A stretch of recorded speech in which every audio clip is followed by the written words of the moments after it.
Hello बच्चों, कैसे हो आप सब। तो आज बात करने वाली हूँ टॉक्सिक पेरेंट्स, टॉक्सिक माहौल जो हमारे घरों में होता है। दो तीन बच्चों ने मेरे से क्वेश्चन भी पूछा हुआ है कि मैम हमारे घर में ही हमारे पेरेंट्स हमारा साथ नहीं देते हैं, दे कीप ऑन ताना देते रहते हैं। इनडायरेक्टली बुली करना ही बोलूँगी मैं इसको। और जो घर का माहौल है, एक बच्चा है मिडिल क्लास फैमिली का, वो पढ़ना चाहता है बट हमें वो माहौल नहीं मिल पाता। मैं इसलिए बात करना चाह रही हूँ इस टॉपिक पे। बहुत सारे बच्चे हम में से वो कर रहे हैं, जब हमारे मम्मी पापा की लड़ाई हो जाती है, जब हम अपने घरों में देखते हैं कि यार मतलब स्पेशली मम्मी हमारी इतनी काम कर रही है लेकिन फिर भी हमारे फादर आके उनको डांट दे रहे हैं। और जब हम देखते हैं कि यार हमारे रिलेटिव्स आसपास बहुत ही टॉक्सिक हैं, हम तो पढ़ना चाहते हैं बट माहौल इतना टॉक्सिक है, स्पेशली गांव में। मैं भी एक ऐसे ही गांव से आई हूँ, मैंने बहुत ऐसा माहौल देखा है कि हाँ यार लोग आपको ऊपर नहीं बढ़ने देना चाहते। जब आप देखते हो कि यार हम तो पढ़ रहे हैं बट आप अपने आसपास देखते हो कि ये सारे तो शादियां देखने जा रहे हैं और हम लोग तो यार यहाँ पे कर रहे हैं अपना, है ना, मेहनत कर रहे हैं। और फिर जब आप मेहनत कर रहे हो तो दूसरा बंदा आपको रिलेटिव्स आके टोंट मार देंगे कि यार ये नहीं आई शादी में, या ये नहीं आया शादी में, ये क्या इतना ज़्यादा, क्या पूरे दिन पढ़ता रहता है। बहुत सारी चीज़ें हैं। और ये टॉक्सिसिटी घर में मैं खुद क्या बताऊँ, मैंने खुद चीज़ें देखी हुई हैं। मतलब आई फील सो, मतलब I use to feel so trapped ना, कि हाँ यार आप, हम बच्चे होके कई बार उन चीज़ों के बारे में मतलब नहीं हम अपोज कर सकते हैं, क्योंकि हमें पता है कि हमारे पेरेंट्स हमारे लिए बहुत कुछ करते हैं। हमें ये भी पता होता है कि हाँ यार डैडी यहाँ पे मम्मी को गलत चीज़ के लिए डांट रहे हैं, है ना। बट एट द, अगर हम उनके लेवल पे जाके सोचे तो हो सकता है उनकी अपनी टेंशन हो कि वो जो डायरेक्टली बात नहीं कर पाते हैं, बिकॉज हमारे पापा लोग ऐसे होते हैं कि ये अपने मेल्स थोड़े से अपने आप में होते हैं शायद। ये लोग अपनी टेंशन्स नहीं उस तरह से व्यक्त कर पाते और शायद इसलिए वो चीज़ें जो दबी होती हैं तो वो किसके ऊपर गुस्सा निकलेगा, है ना, या तो बच्चों के ऊपर या फिर जो हमारी मम्मी है या फिर अपनी उनकी वाइफ के ऊपर, ठीक है। बट इन सब के बीच में ना हम ये भूल जाते हैं इन सब चीज़ों का ना बच्चों पे क्या असर पड़ रहा है। I am also married. तो जब हमारी लड़ाइयाँ होती हैं तो मुझे ऐसा लगता है कि हाँ यार इस लेवल पे, मतलब हम तो लड़ रहे हैं, हम तो अपना, हाँ लड़ना भी चाहिए, ठीक है यार। कुछ टॉपिक्स होते हैं जहाँ पे नहीं चीज़ें बैठती हैं या हमारे अपना ट्रॉमास हैं, क्या करें हम, है ना। बिकॉज कहा तो जाता है कि हाँ यार साइलेंट हो जाओ, बट नहीं हो पाता, प्रैक्टिकल नहीं है चीज़ें यार।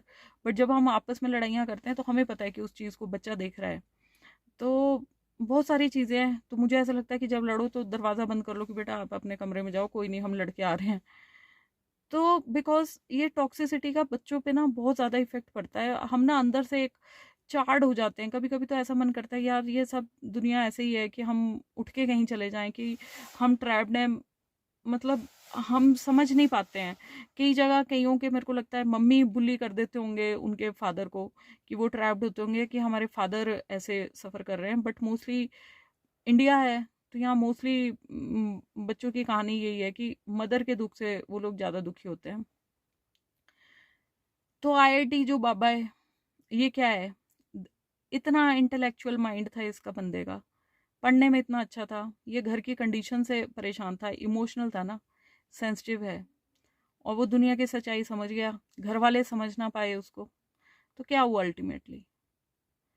तो बहुत सारी चीजें हैं। कई बार मुझे भी ऐसा फील आता है कि यार हम कैसी दुनिया में रह रहे हैं, मतलब जहाँ हम अपनी आवाज नहीं, कई बार मुझे लगता है कि फॉरेन का कल्चर बढ़िया है कि 18 साल के बाद बच्चा फ्री है, अपना अपने लेवल पे स्ट्रगल करो। बट हैविंग सेड दैट, फिर वही बात है कि 18 साल के बाद क्या इंडिया में, हम इंडियंस में इतनी वो है कि हम जाके बाहर, हमें के जॉब्स इतनी इजीली अवेलेबल हो जाएंगी कि हम उस लेवल का स्ट्रगल कर पाएं, या जैसा हमें सिखाया जाता है, क्योंकि हमारी सोसाइटी ऐसी है। पेरेंट्स को क्वेश्चंस पूछ पूछ के तंग कर देंगे, अच्छा आपके बेटे ने क्लियर नहीं हुआ अभी एग्जाम। या फिर अब मैं आईआईटी बाबा की क्यों बात कर रही हूँ, ये बंदा तो टॉप मोस्ट उस पे चला गया था ना, आईआईटी से आईआईटी करने। बट स्टिल वहां पे भी इस बंदे की तो जॉब भी लग गई थी। स्टिल वो बंदा फ्रस्ट्रेट हो गया क्योंकि वो अपने आप से जो क्वेश्चंस करता था उसको आंसर्स नहीं मिले। या फिर हम जैसे लोग जो सरवाइव कर रहे हैं दुनिया में, हम लोग कॉम्प्रोमाइज़ कर लेते हैं बिकॉज हमें कॉम्प्रोमाइज़ करना आता है या हमें सिखाया गया है। बिकॉज इस लेवल में ना वही बंदा जी सकता है जो कि कॉम्प्रोमाइज़ करना सीख ले। अपनी शर्तों पे हम यहाँ पे नहीं जी सकते। दिस वर्ल्ड इज़ नॉट, मतलब मैं कहूँगी कि बिल्कुल कोई परफेक्ट हो यहाँ पे, हम भी परफेक्ट नहीं है, हमारी भी बहुत सारी आदतें हैं दूसरे को पसंद नहीं आती। बाकी तो बात वही है बेटा, अब हम इसका सॉल्यूशन क्या है? इसका सॉल्यूशन कुछ नहीं है, बिकॉज़ हम ऐसी सिचुएशन में ट्रैप्ड होते हैं ना कि क्या करें? इसका सॉल्यूशन एक ही है, पढ़ाई, पढ़ाई, पढ़ाई।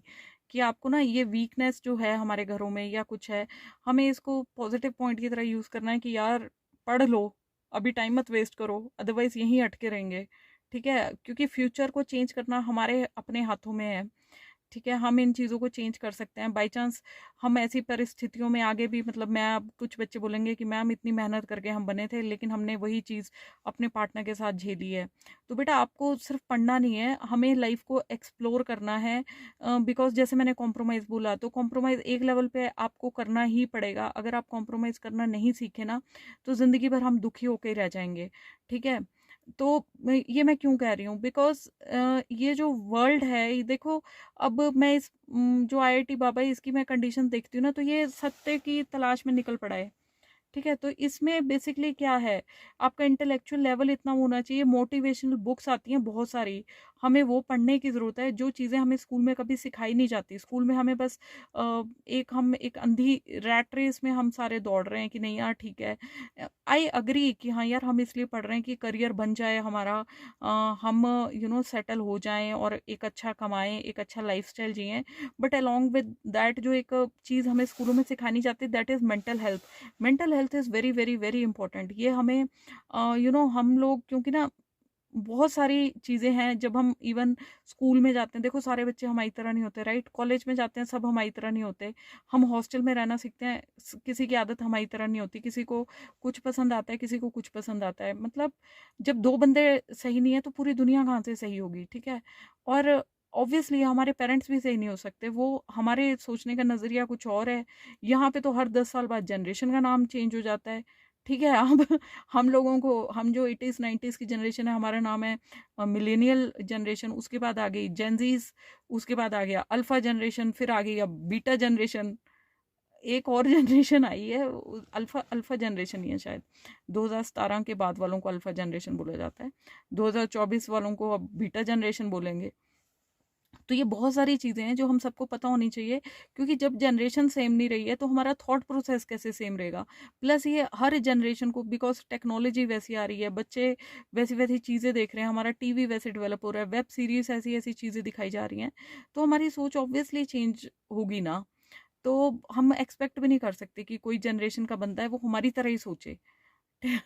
तो यही सारी चीज़ें हैं, और भी इससे एक ही चीज़ है इस टॉक्सिसिटी से बाहर निकलने का, कि आप जिस भी जनरेशन के बंदे हो ना, बिकॉज़ हम पेरेंट्स के बिना सर्वाइव नहीं कर सकते हैं। बट द थिंग इज़ कि हमें तो सॉल्यूशन ओरिएंटेड सोच रखनी है अपनी। सॉल्यूशन एक ही है कि आप पढ़ाई करो और इस सिस्टम को अपने हाथ में लो, पढ़ाई करके कुछ बनो, स्ट्रगल करो। अब सैचुरेशन हर जगह है, उसका सॉल्यूशन भी हमारे पास है, उसका सॉल्यूशन भी हम मिडिल क्लास के पास एक ही है, दैट इज़ ओनली पढ़ाई। हम पढ़ाई करेंगे, कहीं ना कहीं निकलेंगे, और तब हम जाके कुछ अगर बनेंगे, तब हम उस सिचुएशन को थोड़ा सा चेंज कर सकते हैं। हो सकता है कल को हम पढ़ के निकले, तब हमारे पेरेंट्स हमारी थोड़ी सी बात सुने। बट जो पेरेंट्स कंजर्वेटिव होते हैं ना, वो आज, मुझे पता है आज भी मेरे फादर डैडी मेरे को डांट देते हैं ना, तो मैं नहीं बोल पाती हूँ उनके सामने ज़्यादा।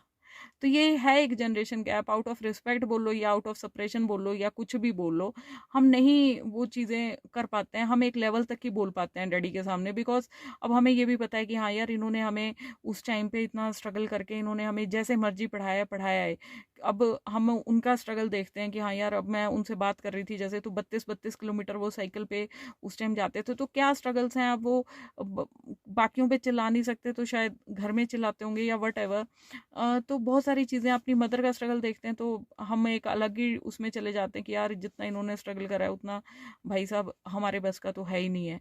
तो अपने माँ बाप की इज्जत हमेशा करो। बट जो ये टॉक्सिसिटी वाली बात है, तो कईयों मिडिल क्लास स्पेशली उनके लिए जो स्ट्रगल कर रहे हैं इन सब, तो यार मैं यही कहना चाहूँगी कि ये ना दो बंदों के अंदर की बात है। उन दोनों को भी थोड़ा सा, उन दोनों को पता है कि हाँ यार, क्या हो रहा है। कोई एक बंदा, हम इमोशनली मदर्स के साथ अटैच होते हैं, तो मदर को काउंसल ज़रूर कर सकते हैं, उनके साथ बैठ जाओ, उनके साथ बैठ के रो लो, अगर वो किसी चीज़ से डिस्टर्ब्ड है, उनको काउंसलिंग कर दोगे ना, वो ठीक हो जाती हैं। तो बात वही है। और मैं तो यही बोलना चाहूँगी कि मतलब ओल्ड एज में एक पेरेंट्स हमारे ना थोड़ा उनका थिंकिंग प्रोसेस भी और चल जाता है। खैर हमने तो बचपन से ही देखा होता है, आपने देखा होता है अपने पेरेंट्स को। तो बातें वही हैं कि हमें बस अपना सॉल्यूशन ओरिएंटेड देखना है। आप लोग पढ़िए, थोड़ा अपना मेंटल हेल्थ को वो करिए, मोटिवेशनल चीज़ें भी देखिए, मोटिवेशनल स्पीकर्स को भी सुनना। तो मैं क्या ही बोलूँगी, स्पीकर्स को आके मैं देखती हूँ कई तो पता नहीं क्या क्या बोलते हैं, कई लोग सच में जेन्युइन लोग हैं। तो मैं संदीप माहेश्वरी की बातें सुनती थी, मुझे वो बहुत ही अच्छे स्पीकर लगते हैं। उनका स्ट्रगल मेरे को बड़ा जेन्युइन लगता है। अगर आप चाहते हैं तो आप, मैं किसी को, क्योंकि कोई मेरे को यहाँ पे पेमेंट नहीं दे रहा किसी भी चीज़ की, मैं वो बातें करती हूँ जो मेरे मन से आती हैं। एंड आप लोगों से मैं कनेक्ट क्यों कर रही हूँ? आप लोगों को क्या लगता है पैसा कमाना मेरा मकसद नहीं है, मेरा मकसद है मेंटल पीस। मुझे अच्छा लगता है कि जब मैं अपनी वेंट आउट चीज़ें कर देती हूँ यूट्यूब पे, ये मेरे थ्रू जो मैंने अपना स्ट्रगल देखा है, मेरे को लगता है कि मेरे थ्रू अगर मैं किसी बच्चों की हेल्प कर पाऊँ, क्योंकि मेरे को एक ही काम बड़े अच्छे से आता है अपनी लाइफ में, दैट इज़ पढ़ना और अपना जिस जॉब में मैं हूँ वो काम करना, that is I am medical officer dental. तो दांतों से रिलेटेड कोई पेशेंट मेरे पास आएगा तो उसको ठीक करना to the best of my capability, वो मुझे बहुत अच्छे से आता है। और साथ में मैंने अपनी लाइफ में बड़े स्ट्रगल्स देखे हैं, स्ट्रगल्स इन द सेंस कि पढ़ाई से रिलेटेड मैंने बहुत चीज़ें वो करी हैं, खुद स्ट्रगल किया हुआ है। और खुद को अब फील होता है कि पोटेंशियल बहुत ज़्यादा था, किसी ने अच्छा गाइड किया होता था तो लाइफ में हम और भी बहुत कुछ ज़्यादा कर सकते थे। बट वही कि डरते रह गए हम कि ऐसा कर देंगे तो क्या होगा, ऐसा कर देंगे तो क्या होगा। सिविल सर्विसेज की तैयारी का नहीं पता था, कुछ इंटर्नशिप में जाके पता चला, तब लगा कि नहीं यार इतना रिस्क नहीं ले सकती, अभी अभी पहले अपने लिए जॉब क्रैक करो, मेडिकल ऑफिसर की पहले जॉब के लिए ट्राई करो, पहले इधर को स्ट्रगल करो। तो मैंने अपनी स्ट्रगल स्टोरी डाली हुई है, आप किसी का इंटरेस्ट हो तो देख लेना। एंड बाकी किसी का क्वेश्चन होगा तो बताना मुझे। बाकी बेटा एक ही चीज़ बोलना चाहूँगी, टॉक्सिक माहौल घर का दूर कैसे करना है, बस अपना यहाँ से मेंटल, आपको स्ट्रॉन्ग, मेंटली स्ट्रॉन्ग होना पड़ेगा और आपको वो सारी फ्रस्ट्रेशन आपको अपनी पढ़ाई पे निकालनी है। और बस ये सोचना है दिमाग में, यार यहीं फंसा रह जाऊँगा, इस माहौल से निकलना है तो और नए माहौल में जाना है, तो बस इस बार तो पढ़ के ना क्रैक करना ही करना है, जैसे मर्जी करना है बस करना है। मैं नहीं करूँगा, मेरे से नहीं होगा तो किसी से नहीं हो सकता। बस इसी पॉजिटिव मैसेज के साथ भगवान सबका भला करे। हर हर महादेव, जय श्री राम। गुड लक बच्चों।